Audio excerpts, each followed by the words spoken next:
Abba. Oh. Mucaan kilaasii keenya baratu tokko barnoota kana baay'ee madanda. Gaaffii yoo gaafatamu namni isa dursee harka baasu hin jiru.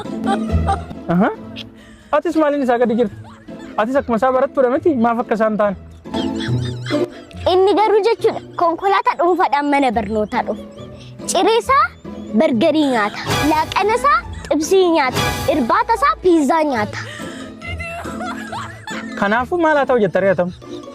Ana keessatti waan hundumaa son qabaatte tokkoffaan ba'an. Ana maal galchere yoo barbaade dibaffa ayyuu ba'i. Nuyi dur barnoota yeroo barannu jechuudha. Baadiyyaa keessa sa'aatii 2 sa'aatii 3 miilaan deemnee barachaa guddanne. Akka keessan kana maatii keenya rakkisnu ture.